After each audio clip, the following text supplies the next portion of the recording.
আয়েশা রাদিয়াল্লাহু তাআলা আনহা ওনার হাত মোবারক দিয়া আমার নবীদের মাথার চুলগুলো এলিবেলি করে দিচ্ছিলেন। সূরাতুল বাকারা কুরআনুল কারীমের সবচেয়ে বড় সূরা। রাসূলের মাদানী জিন্দেগিতে সূরাটা নাযিল হয়েছে। এই সূরাটির মধ্যে মোট আয়াত সংখ্যা 286, রুকু সংখ্যা 40টি। কুরআনুল কারীমের 2 নাম্বার সূরা। এই সূরাটা থেকে আমি 129 নাম্বার আয়াত তেলাওয়াত করেছি। আল্লাহ পাক যদি দয়া করেন, মদিনাওয়ালা নবী যদি ইহসান করেন, তাহলে এর উপরে কিছু আলোচনা করার আশা রাখি। আল্লাহ যেন তৌফিক এনায়েত করেন। জোরে বলেন আমিন। আরো জোরে বলেন আমিন। আল্লাহ তাআলা সূরাতুল বাকারার 129 নম্বর আয়াতের 7 মোবারক করেন, রব্বানা ওয়াবআস ফীহিম রাসূলাম মিনহুম ইয়াতলু আলাইহিম আয়াতিকা ওয়া ইউআল্লিমুহুমুল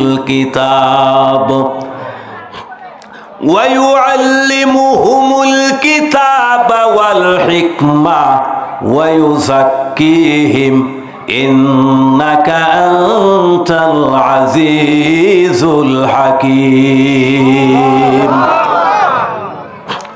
আল্লাহ তাআলা বলেন, রব্বানা, হে আমাদের প্রতিপালক, ওয়াবআস ফীহিম, নির্দিষ্ট করুন, রাসূলাম মিনহুম, তাদের মধ্যে একজন রাসূলকে, ইয়াতলু আলাইহিম, যিনি তাদেরকে পড়াবেন, আয়াতিকা, আপনার আয়াতসমূহ, ওয়া ইউআল্লিমুহুমুল, এবং তাদেরকে শিক্ষা দিবেন, কিতাব ওয়াল হিকমা, কিতাব এবং হিকমা, ওয়া ইউযাক্কিহিম, এবং তাদেরকে ইসলাহ করবেন, পবিত্র করবেন, ইন্নাকা আনতাল, নিশ্চয়ই আপনি, আজিজুল হাকীম, প্রবল ক্ষমতাবান, পূর্ণ সংবিধানকারী। চিল্লায় বলতে হবে সুবহানাল্লাহ।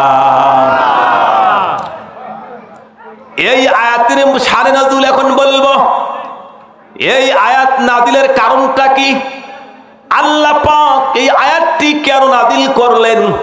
এই আয়াতের নাযিলের শানে নাযিলটা এখন আপনাদেরকে বলবো, তাহলে আজকের আলোচনা বুঝতে সহজ হয়ে যাবে। ও স্বপ্ন পরিবাসিক, কিছু কিছু আলিয়া মাদ্রাসায় কামিল ক্লাসে একটা লোগাতের কিতাব পড়ানো হয়। এটা সিলেবাসের কিতাব না, কিছু কিছু মাদ্রাসায় পড়ানো হয়। এই কিতাবটির নাম লুবাবুন নুকুলি ফি আসবাবিন নুজুল। আবার বলছি, আলেম ভাইরা খেয়াল করবেন, হাফেজে কোরআন থাকলে খেয়াল করবেন, লুবাবুন নুকুলি ফি আসবাবিন নুজুল। এই কিতাবের রচয়িতার নাম কি? এই কিতাবের লেখক কে?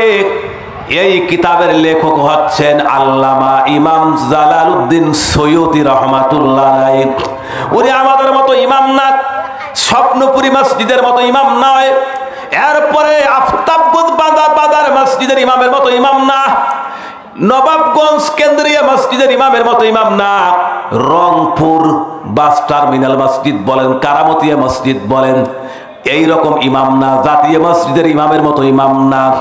উনি হচ্ছেন যুগের ইমাম, তরিকতের ইমাম, তাফসিরের ইমাম, হাদিসের ইমাম, বালাগাতের ইমাম, মান্তিকের ইমাম, নাহু সরফের ইমাম। ধরে বলেন সুবহানাল্লাহ।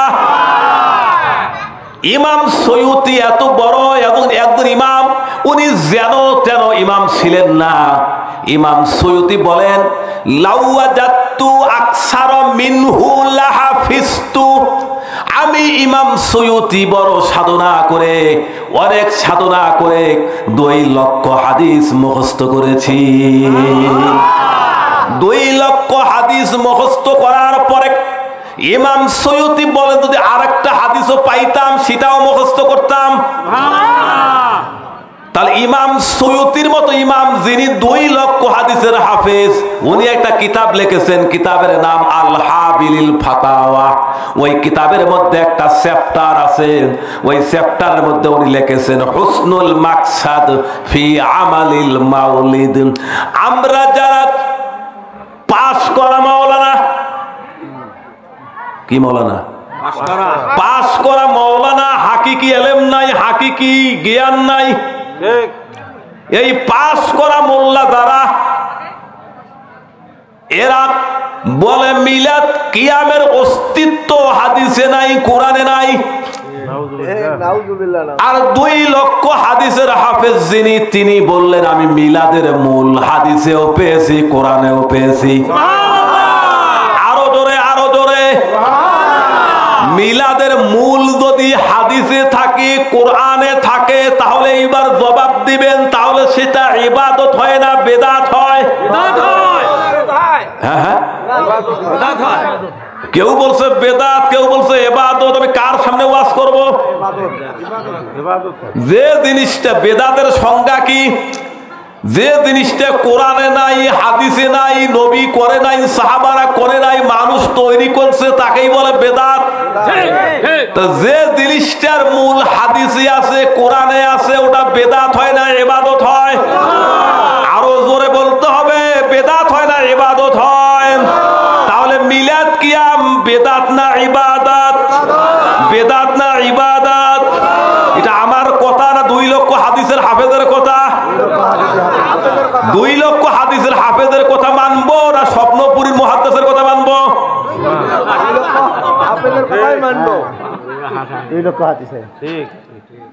মুসলমান ভাইয়েরা আমার, আপনারাই কিন্তু বললেন, আমি কিন্তু বলি নাই, মামলা কিন্তু আমার বিরুদ্ধে নাই। আপনারাই সাক্ষী হয়ে আছেন, আপনারাই সাক্ষ্য দিলেন। 2 লক্ষ হাদিসের হাফেজ যদি বলে মিলাদের মূল হাদিসে আছে, কোরআনে আছে, আমরা সেটাই মানবো। মাওলানা কেরামত আলী জনপুরি রহিমাহুল্লাহ, যাকে হাদিয়ে বাঙ্গাল বলা হয়, বেশি দূরে না, আমাদের রংপুর মুন্সি পাড়ায় শুয়ে আছেন। উনি যদি মিলাদ কিয়াম নিজেও করেন, আবার মিলাদ কিয়ামের ব্যাপারে লেখেও যান, কোথায় লেখছেন? কিতাবের নাম আল মুলাক্খাস। কি নাম বললাম? আল মুলাক্খাস। কি নাম বললাম? আল মুলাক্খাস। এটা বাংলায় লেখা না, উর্দুতে লেখা না, পুরা কিতাবটাই আরবি লেখা। মোট পৃষ্ঠা আছে 149 পৃষ্ঠা। পুরা কিতাবটাই উনি মিলাদের উপর, কিয়ামের উপর লিখেছেন।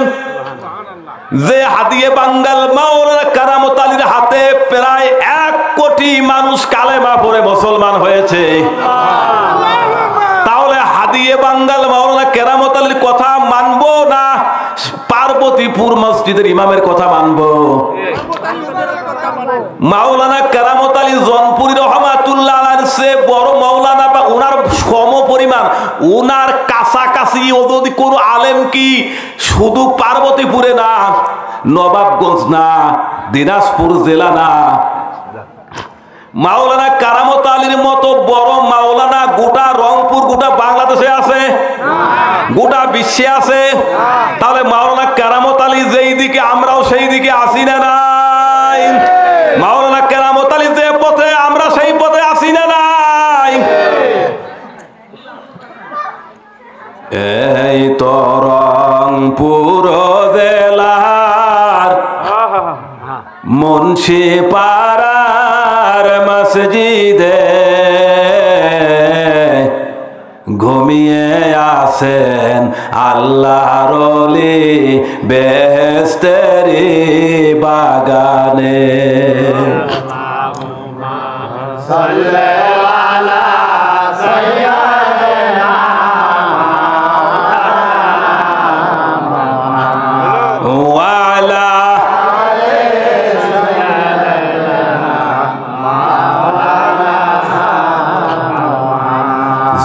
জনপুরীর হুজুর কেবলা, জনপুরে হুজুর কেবলা, ভারতবর্ষের প্রান্তরে আমাদের রনে হুজুর আসিয়াছেন রংপুরে।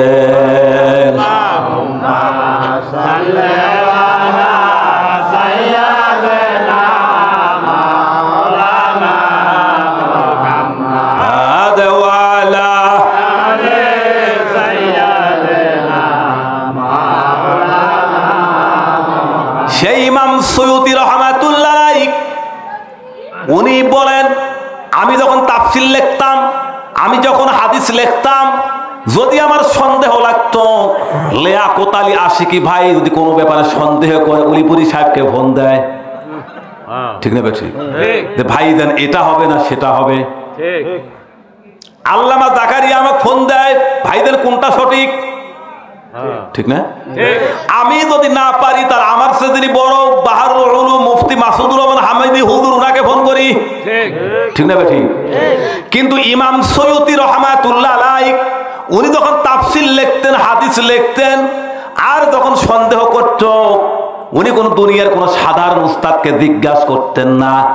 উনি একটা নির্জন জায়গায় যাইতেন, নির্জন জায়গায় গিয়া দরুদ সালাম পাঠ করে যখন মদিনার রওজা শরীফের দিকে মুরাকাবা করতেন, ইমাম সৈয়দী বলেন, আমি যখন দরুদ সালাম পাঠ করার পরে মদিনার রওজা শরীফ খেয়াল করে যখন আমি মুরাকাবা করতাম, মুরাকাবার মাধ্যমে মদিনাওয়ালার সাথে আমার দর্শন হয়ে যাইত। এইবার আপনারা জবাব দিবেন, মুরাকাবার মাধ্যমে যদি আমার নবীর দর্শন লাভ করা যায়, সেই নবী মরা না জিন্দা? হয় নাই মরা না জিন্দা? মুসলমান ভাইরা আমার, স্মরণ করলে মরা মানুষকে পাওয়া যায় না, জিন্দাকেই পাওয়া যায়। ইমাম সৈয়দী বলেন, এইভাবে একবার না, দুইবার না, আমি ৭২ বারেরও বেশি মদিনাওয়ালা নবীকে জাগ্রত অবস্থায় দেখেছি। মদিনা মদিনা আশিক মুমিনের ঠিকানা, বলো না মদিনা মদিনা আশিক মুমিনের ঠিকানা। যারা বলবেন না তারা নবীর দুশমন। মদিনা মদিনা আশিক মুমিনের ঠিকানা, বলো না মদিনা মদিনা আশিক মুমিনের ঠিকানা। জালালউদ্দিন সুয়ুতি ৭৫ বার দেখল নবীজি। জালালউদ্দিন সুয়ুতি ৭৫ বার দেখল নবীজি। এতবার দেখিয়াও নবী, এতবার দেখিয়াও নবী, তৃপ্তি তাহার হলো না। আশিক মুমিনের ঠিকানা, বলো না মদিনা মদিনা আশিক মুমিনের ঠিকানা। দিদার পেতে কাঁদো তোমরা, দিদার পেতে কাঁদো তোমরা, হও না নবীর দেওয়ানা। আশিক মুমিনের ঠিকানা, বলো না মদিনা মদিনা আশিক মুমিনের ঠিকানা। মুসলমান ভাইরা আমার, ইমাম সৈয়দী নিজেই লেখেন ওনার কিতাবে, আজ থেকে প্রায় ১৫০০ বছর পূর্বে মদিনাওয়ালা নবী ৪ জন সাহাবীকে সঙ্গে নিয়া মদিনার একটা বাজারের উদ্দেশ্যে রওনা করলেন কালেমার দাওয়াত দেওয়ার জন্য। সঙ্গে ছিলেন ৪ জন মহান সাহাবী, হযরত সিদ্দিক আকবর রাদিয়াল্লাহু তাআলা আনহু, হযরত ফারুক আযম রাদিয়াল্লাহু তাআলা আনহু, হযরত যুন্নুর আইন রাদিয়াল্লাহু তাআলা আনহু, হযরত মাওলা আলী রাদিয়াল্লাহু তাআলা আনহু। এই ৪ জন সাহাবীকে সঙ্গে নিয়া মদিনার বাজারের উদ্দেশ্যে রওনা করলেন। কারণ বাজারের মধ্যে লোকদের উপস্থিতি বেশি থাকে, ওই জায়গায় গেলে কালেমার দাওয়াত দেওয়া সহজ হয়ে যাবে। মদিনাওয়ালা নবী ৪ জন সাহাবীকে সঙ্গে নিয়া যখন মদিনার বাজারে গেলেন, মদিনার বাজারে যাওয়ার পরে একটা কালো পাথরের উপরে দাঁড়াইলেন। কালো পাথরের উপরে দাঁড়িয়ে উনি একটা খুতবা দিলেন। আমার ভাইয়েরা, আলিয়া মাদ্রাসার কামিল ক্লাসে একটা তাফসিরের কিতাব পড়ানো হয়। ওই তাফসিরের নাম তাফসিরে বাইজাবি। ওই তাফসিরে বাইজাবির একটা সরা গ্রন্থ আছে, নাম হলো শায়েখ দাদা।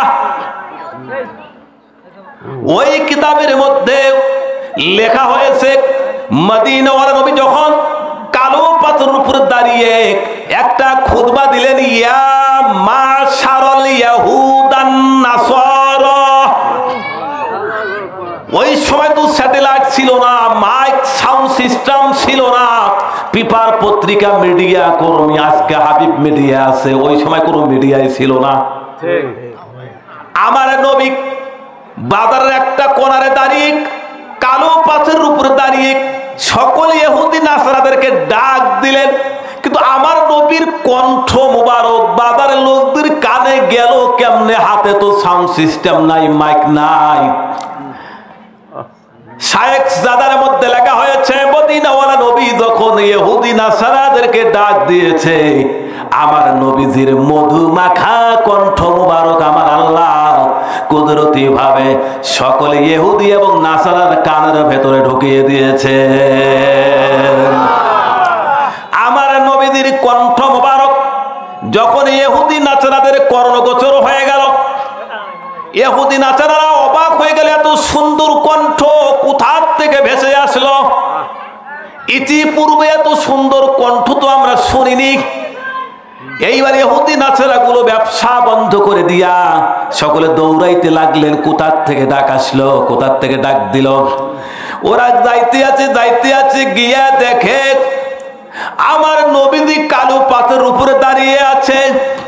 ইহুদি নাসারা গুলো দেখার পরে অবাক হয়ে গেছে, হায় হায়, আকাশের পূর্ণিমার চাঁদ বোধ হয় আকাশে নাই, আকাশের পূর্ণিমার চাঁদ মনে হয় কালো পাথরের উপরে দাঁড়িয়ে আছে।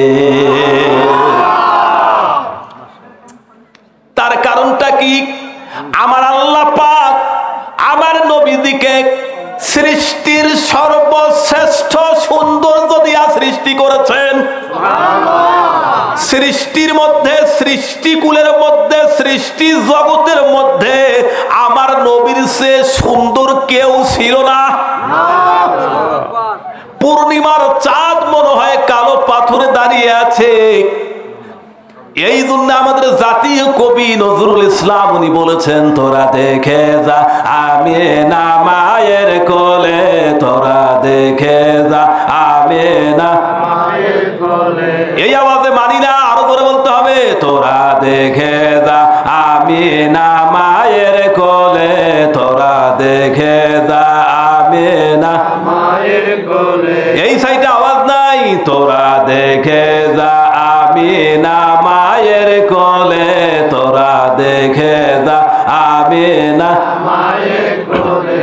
মধু পূর্ণিমারি সেথা চাঁদ দোলে, মধু পূর্ণিমারি সেথা চাঁদ দোলে, যেন সার কোলে রাঙা রবি দোলে, তোরা দেখে যা আমিনা মায়ের কোলে, তোরা দেখে যা আমিনা মায়ের কোলে। এলো আল্লাহর হাবিব বারো রবিউলে, এলো আল্লাহর হাবিব বারো রবিউলে, তোরা দেখে যা আমিনা মায়ের কোলে, তোরা দেখে যা আমিনা মায়ের কোলে। মুসলমান ভাইরা রে আমার, দিলের কান খাড়া করে শোনার চালেরা, আল্লাহ পাক আমার নবীকে সৃষ্টির শ্রেষ্ঠ সৌন্দর্য দিয়া সৃষ্টি করেছেন। মা আয়েশা রাদিয়াল্লাহু তাআলা আনহা নিজেই বলেছেন যে মহিলাগুলো ইউসুফ আলাইহিস সালামকে দেখার পরে ফল না কেটে আঙ্গুল কেটে ফেলছিল, এত রূপ আমার আল্লাহ পাক ইউসুফ নবীকে দিয়েছিলেন, মহিলারা ফল কাটে না, আঙ্গুল কাটে, টের পায় না। ওই সৌন্দর্য মলিন হয়ে যায়, মেলান হয়ে যায় আমার নবীদের সৌন্দর্যের কাছে। মা আয়েশা বলেছে যে মহিলাগুলো ইউসুফ আলাইহিস সালামকে দেখার পরে ফল না কেটে আঙ্গুল কেটে ফেলছিল, টের পায় নাই। ওই মহিলাগুলো যদি এক নজর মদিনাওয়ালা নবীকে দেখতো, ওরা আঙ্গুল কাটতে কাটতে কলিজা পর্যন্ত কেটে ফেলতো, তারপরেও তারা টের পাইতো না। নবীর প্রেমিকেরা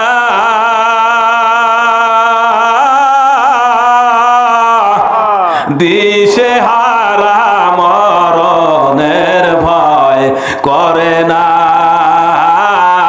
প্রেম তো মরে না, বলেন প্রেম তো মরে না।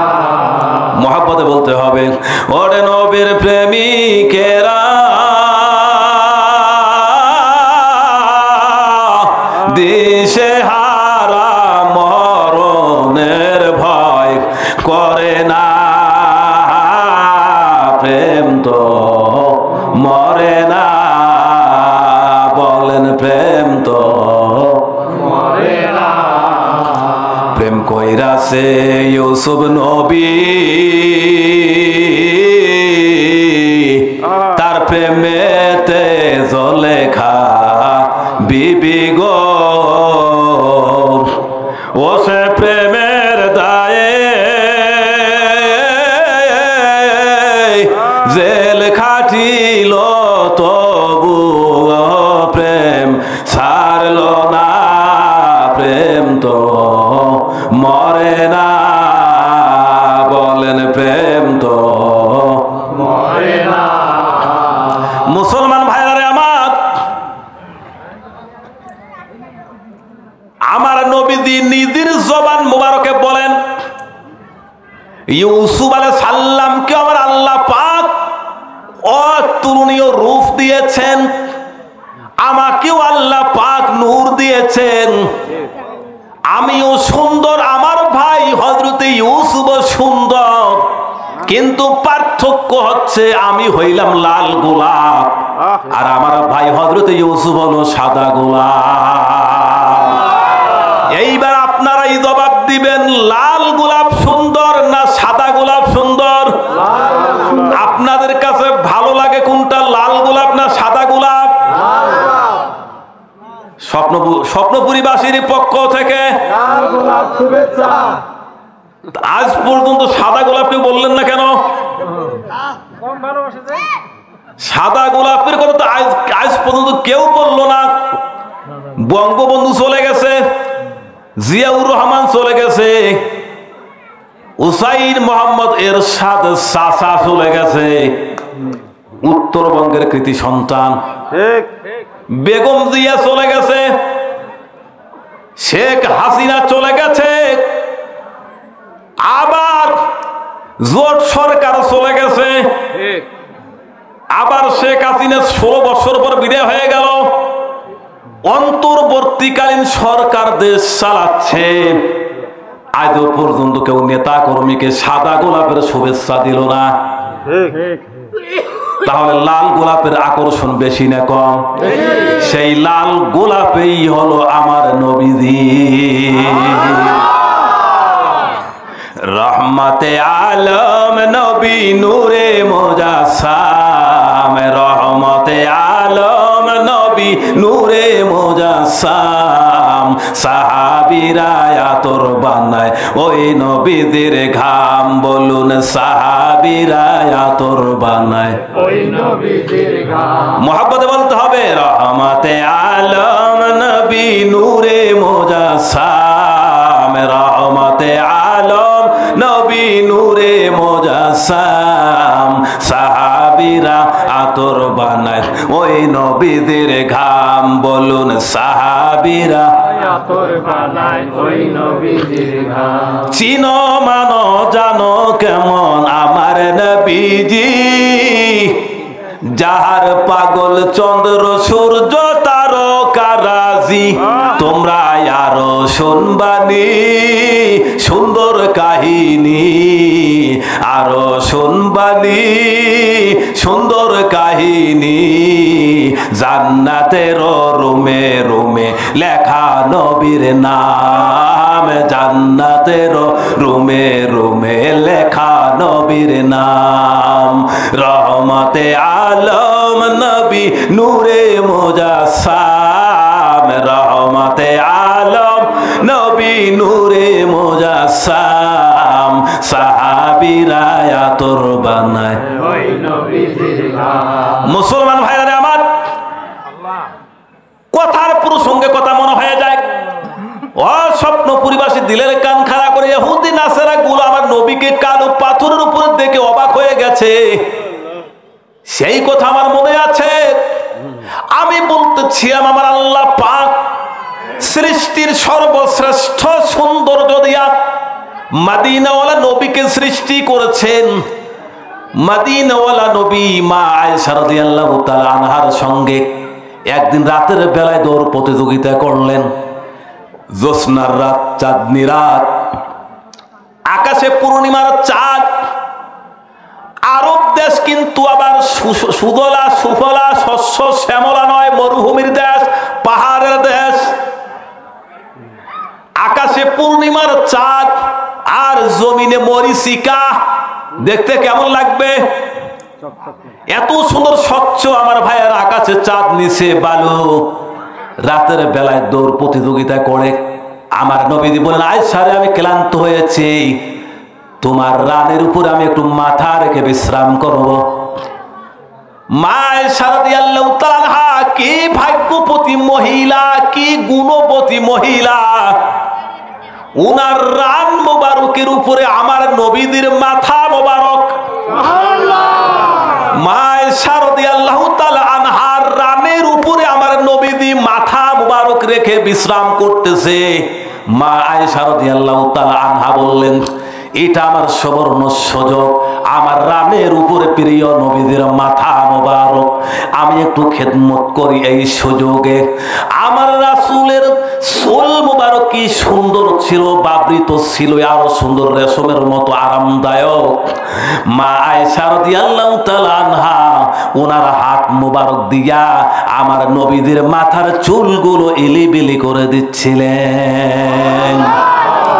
আপনারা এবার জবাব দেন, স্ত্রী যদি হাত দিয়া স্বামীর মাথার চুল ইলিবিলি করে দেয়, বিষয়টা কষ্টদায়ক না আরামদায়ক? হ্যাঁ, আপনার মাথায় কি কোনোদিন দিছে? তাহলে বুঝলেন কেমন আরাম না কষ্ট? আবেগে বললেন, ঠিক না? অনেকে আবার দেয়। এই যুগের মেয়েরা তো শুনবেই না, এখন স্ত্রীর খেদমত করে নাকি স্বামীকে। আরো যদি মুক্তিযোদ্ধার মেয়ে হইছে তাহলে তো কথাই বলা যাবে না। আরো যদি প্রাইমারির টিচার হয়, শিক্ষিকা হয়, তাহলে তো কোনো কথাই বলা যাবে না। কথা বলে ঠিক না ঠিক? আর আম্মা ধরে খাদিজা কোথায়? বাহ্যিক বিবেচনায় বলছি না। মা খাদিজা হলো মুনিব, আর আমার নবীজি হলেন কর্মচারী বা রাখাল। রাখালের সাথে মুনিবের বিয়া কেমনে জোড়া হয়, কেমনে ম্যাচ করে? কোথায় মুনিব? বিশ্বের মধ্যে ওই সময় মহিলাদের মধ্যে আম্মাদের খাদিজা ছিলেন এক নাম্বার ধনী। আর ওই আম্মাদের খাদিজার দরবারে আমার নবীজি হইল রাখাল। কিন্তু আম্মাদান খাদিজা তার বড়লোকি দেখাইলেন না।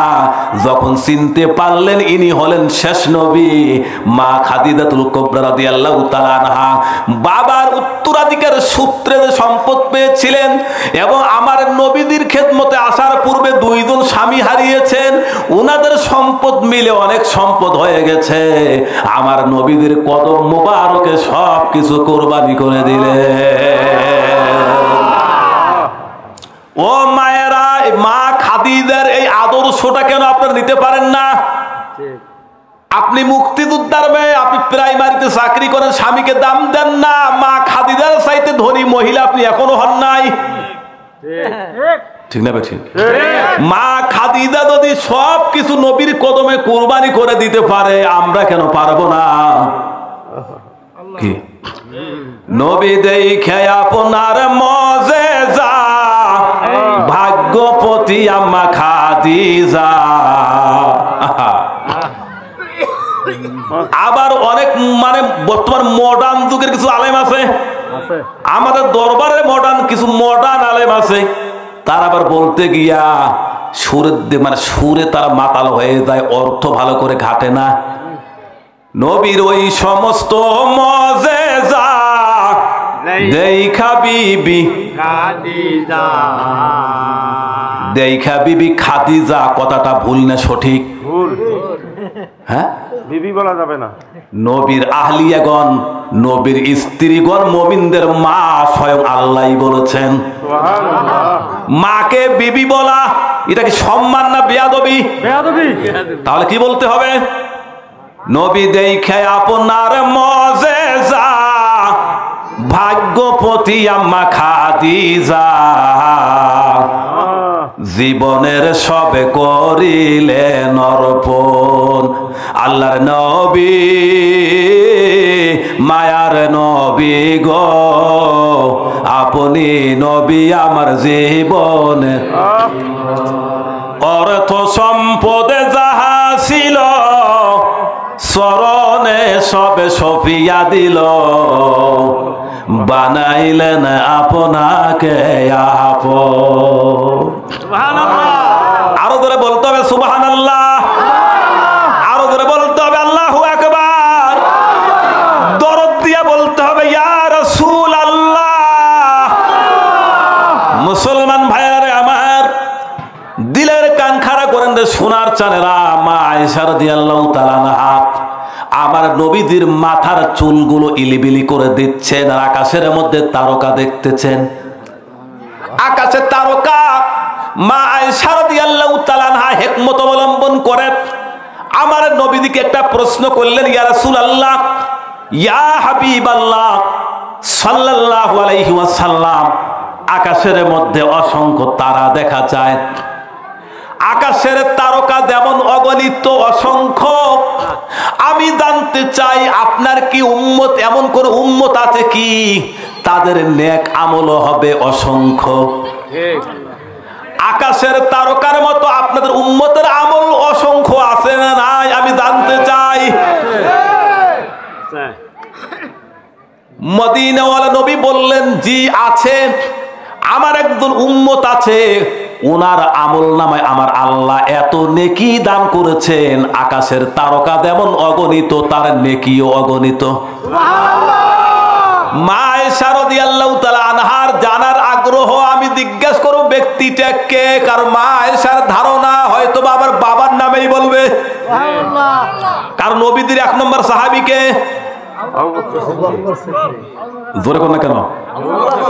সিদ্দিকে আকবর রাদিয়াল্লাহু তাআলা আনহু, ওনার মেয়ে হলো মা আয়েশা, ঠিক না? এইবার বলেন তো দেখি, স্বামীর মুখে বাবার বাড়ির প্রশংসা মেয়ে শুনতে ভালোবাসে না খারাপ লাগে? যত বেশি যদি দেখবেন বউ রাগ করছে, কোনো কথা শোনে না, ডাক দিলেও শোনে না, একবার এই দিক ঘরে আরেকবার এই দিক ঘরে, তাহলে যে মাথার মধ্যে আপনার বেরেন, আপনার মাথা খাটাবেন কি করে তাকে খুশি করা যায়। যদি বাবার বাড়ির গল্প শুরু করে দেন, দেখবেন আপনার কাছে এসে বসে যাবে, ঠিক না? ঠিক। বাবার বাড়ির প্রশংসা, আপনার বাবার কথা আবার বলেন না, তাহলে তো বিরক্ত হয়ে যাবে। স্ত্রীকে স্ত্রীর সামনে তার বাবার গল্প, মায়ের গল্প, সমন্দির বউ যদি গল্প করেন তাহলে নিজেই শুনতে চাবে সমন্দির বউ কেমন আদর করলো।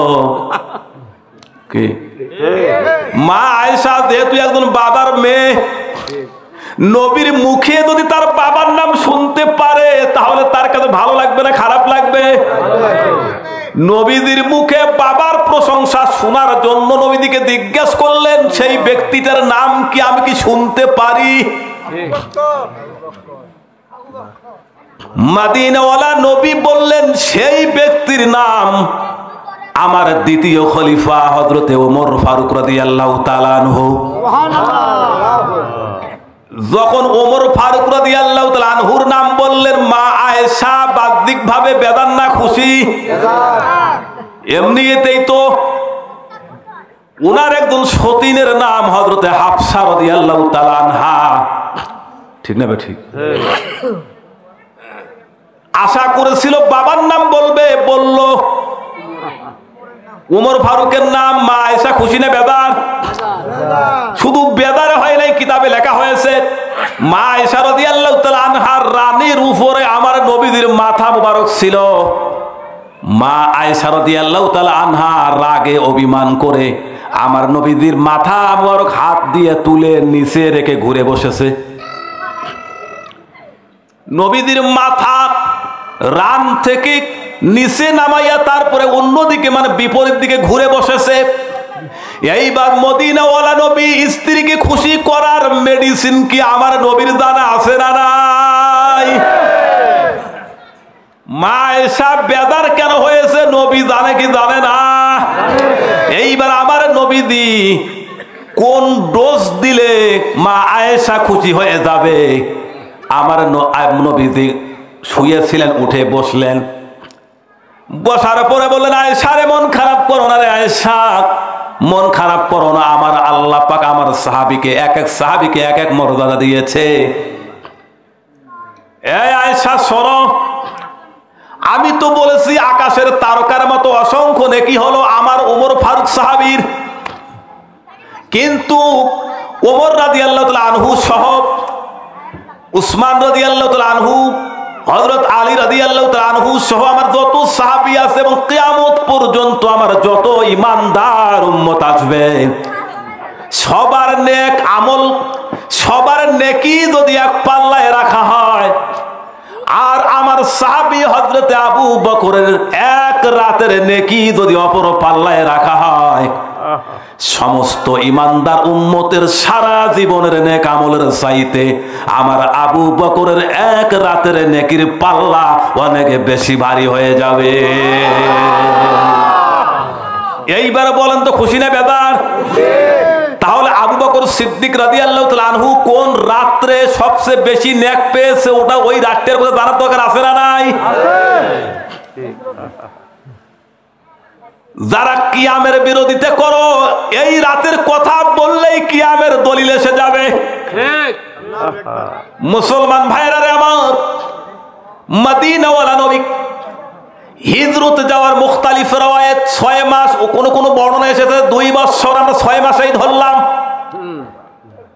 মদিনাওয়ালা নবী হিজরত করার 6 মাস পূর্বে সিদ্দিক আকবরকে বলেছিলেন, ওগো সিদ্দিক আকবর, আল্লাহ পাকের অর্ডার হয়েছে জন্মভূমির মায়া ছেড়ে আমাদেরকে হিজরত করা লাগবে। এই হিজরতের সাথী হবা আপনি আবু বকর, আপনি সাথী হবেন। কোন দিন যাবেন, কোন তারিখে যাবেন, কোন সময়ে যাবেন এগুলো বলেন নাই, শুধু বলছে আমার সাথে যেতে হবে। বলেছে 6 মাস পূর্বে। 6 মাস পরে মদিনাওয়ালা নবী সিদ্দিক আকবরের দরজায় গিয়ে যখন কড়া নাড়লেন, সিদ্দিক আকবর রাদিয়াল্লাহু তাআলা আনহু তো অপ্রস্তুত থাকাই স্বাভাবিক ছিল। মানুষ তো গভীর রাত্রে গেলে ঘুমিয়ে থাকতেই পারে, ডাক দিলে শুনতে চায় না। কিন্তু মদিনাওয়ালা নবী যখন দরজায় গিয়ে কড়া নাড়লেন, একটা মাত্র ডাক দিয়েছে আবু বকর বলে। সিদ্দিক আকবর একেবারে 16 আনা প্রস্তুতি নিয়ে পুটলা গাট্টি, হিজরত করার যত সরঞ্জাম লাগে সব কিছু নিয়া আমার নবীদের সামনে লাব্বাইক বলে হাজির হয়ে গেছে। মদিনাওয়ালা নবী বললেন, আবু বকর, একটা মাত্র ডাক দিলাম, এত তাড়াতাড়ি কিভাবে রেডি হলে? তুমি কিভাবে জানলে যে আমি আসবো? কিভাবে সম্ভব হলো? সিদ্দিক আকবর বলেন, ইয়া রাসূলুল্লাহ, আপনি বলেছেন হিজরত করা লাগবে, কোন মাসে যাবেন, কোন তারিখে যাবেন, কোন সময় যাবেন বলেন নাই, কিন্তু আমি যদি ঘুমিয়ে থাকতাম ওই রাত্রে যদি আপনি এসে আমাকে ডাকাডাকি করতেন, আর যদি উঠতে দেরি হয়ে যাইতো আমার বেয়াদবি হয়ে যাইতো। এই ধরুন 6 মাস থেকে আমি আপনার দিদারের আশায় বিছানায় না ঘুমাইয়া দরজার মধ্যে দাঁড়িয়ে দাঁড়িয়েছিলাম। মদিনাওয়ালা নবী বলেন ওই রাত্রিতে আমার আল্লাহ পাক আবু বকর আমলনামায় এত নেকি লেখা শুরু করেছিলেন, সকল ফেরেশতাদেরকে অর্ডার দিয়েছে নেকি লিখতেই থাকো, লিখতেই থাকো, লিখতে থাকো। রহমতের ফেরেশতারা আবু বকর রাদিয়াল্লাহু তাআলা আনহুর আমলনামায় নেকি লেখার জন্য তারা প্রতিযোগিতায় নেমেছিল। এত নেকি আমার আল্লাহ একটা রাতেই দান করেছে। কিয়ামত পর্যন্ত যত উম্মতি মুহাম্মদী আসবে সবার সারা জীবনের আমলের চাইতে আবু বকরের একটা রাতের নেক আমলের পাল্লা অনেক বেশি ভারী হয়ে যাবে। এখন আপনাদের কাছে আমার প্রশ্ন, সিদ্দিক আকবর আমার নবীদের দিদারের আশায় দাঁড়িয়েছিলেন না বসেছিলেন না শুয়েছিলেন? মুহাব্বতে বলেন। ওই দাঁড়িয়েছিলেন তার আরবিতে বললে হবে কিয়াম। এখন বলেন তো আমার নবীদের দিদারের আশায় সিদ্দিক আকবর কিয়াম করেছে নবীকে সামনে দেখে না দূরে রেখে? সামনে দেখে। দূরে রেখে। আমার নবীজি সিদ্দিক আকবরের সামনে হাজির ছিলেন না গায়েব ছিলেন? গায়েব ছিলেন। তাহলে আমরা যখন কিয়াম করি স্বপ্নপুরী থেকে মোল্লারা বলে নবী কি আছে? আরে ভাই আপনারা কথা আপনি বলেন কেন? নবী আছে? কই নবী গন্ধ দেই আমাকে দেখে দাও। ওয়াহাবিরা তো এটাই বলে কই নবী, কই নবী? নবী হলো মদিনায়, কিন্তু বাংলাদেশ থেকে দাঁড়ান কেন? সামনে দেখে দাঁড়া আর দূরে রেখে দাঁড়া তো এক না। যখন আমরা দলিল দেই হালিমাতু সাদিয়াকে দেখার পরে আমার নবীজি দাঁড়াইছিলেন, তখন ওনারা খণ্ডন করে হালিমাতু সাদিয়া সামনে ছিল। তোমরা যে কিয়াম করো নবী কি সামনে আছে? সামনে নাই। তার আবু বকর সিদ্দিক রাদিয়াল্লাহু তাআলা আনহুদের দাঁড়িয়েছিলেন, নবী তো সামনে ছিল না। সিদ্দিক আকবর যদি নবীকে সামনে না দেখে দাঁড়াইতে পারে তাহলে নবীর মহাব্বতে আমরা স্বপ্নপুরী জমিন থেকে দাঁড়াইতে পারি কি পারি না? জোরে বলেন পারি কি পারি না? এটা হলো নবীর ইশকের ব্যাপার, মহাব্বতের ব্যাপার, প্রেমের ব্যাপার। এগুলো ফতোয়া দিয়ে সমাধান হয় না। কথা বলেন না কেন? ফতোয়া দিয়ে কি ইশকের বিচার করা যাবে? মাসালা দিয়ে প্রেমের বিচার করা যাবে?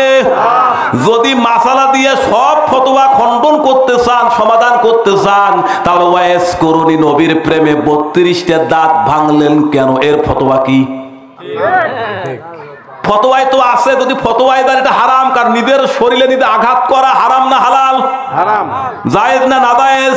কিন্তু নবীর মহব্বতে ওয়াইস কুরুনি রহমাতুল্লাহ আলাইহি একটা একটা করে 32টা দাঁত ভেঙে ফেলেছে। আমার আল্লাহ ওয়াইস কুরুনির মর্যাদা বুলন্দ করে দিয়েছে। মহব্বতে বলেন না সুবহানাল্লাহ। নবীর প্রেমে ওয়াইস কুরুনি 32 দাঁতে ভাঙলেন তিনি। নবীদের দুবা মোবারক উপহার সে পায়, আরে নবীদের দুবা মোবারক উপহার সে পায়। নূরের নবী কাঁদিতেছেন সোনার মদিনায়, বলেন নূরের নবী কাঁদিতেছেন সোনার মদিনায়। ওরে নবীর প্রেমে দাঁত ভাঙিল তিনি অসেথায়, বলেন নবীর প্রেমে দাঁত ভাঙিল তাই। নূরের নবী কাঁদিতেছেন সোনার মদিনায়। মুসলমান ভাইরা রে আমার, মা আয়েশা রাদিয়াল্লাহু তাআলা না খুশি হয়ে গেলেন। আবার নবীদের রসুল মুবারক গিলিবিলি করে দিতে লাগলেন। বাইহাকি শরীফের হাদিস, যদি কোন বাবুর মা বাবুর আব্বার মাথা রানের উপরে রেখে যদি ইলিবিলি করে দেয়, আল্লাহর রাস্তায় অহুত পরিমাণ খাঁটি স্বর্ণ দান করলে যে সওয়াব হবে, তার সম পরিমাণ সওয়াব আল্লাহ বাবুর মায়ের আমল নামায় দান করবে।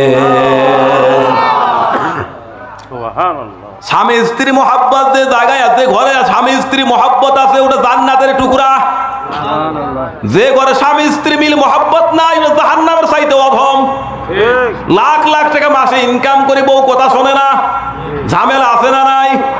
রিক্সা চালক, ভ্যান চালক, বউ যদি মহাব্বত করে, আসল দিয়ে যদি ঘাম মুছে দেয়, এর চাইতে বড় মজার পৃথিবীতে নাই।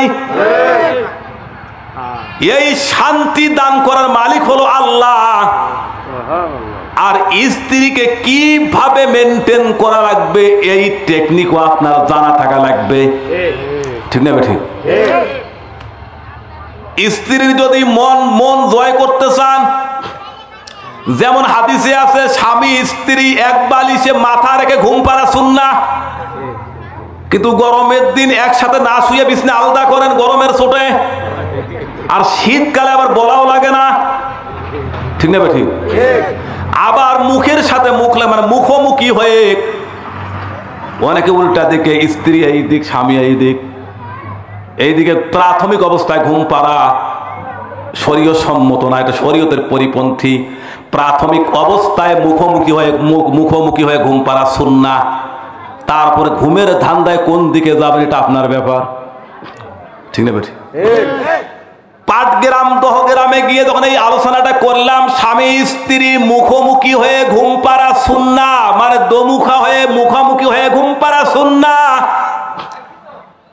একজন মহিলা প্যান্ডেল থেকে চিরকুটি প্রশ্ন করেছে, চিঠির মাধ্যমে প্রশ্ন করেছেন, হুজুর উলিপুরি সাহেব, আপনি যে বয়ান করলেন স্বামী আর স্ত্রী মুখোমুখি হয়ে ঘুম পাড়া সুন্নাহ, যে স্বামী বিড়ি খায়।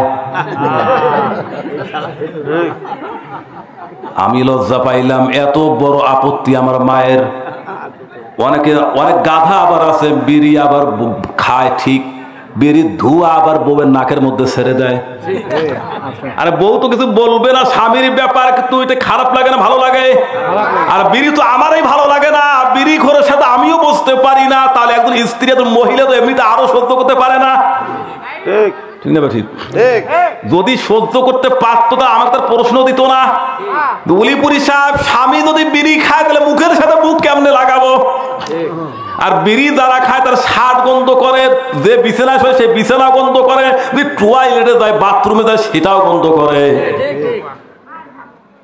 তারা আবার যুক্তি দেয়, বিড়ি না খাইলে নাকি পায়খানা খোলাসা হয় না। চিন্তা করছেন?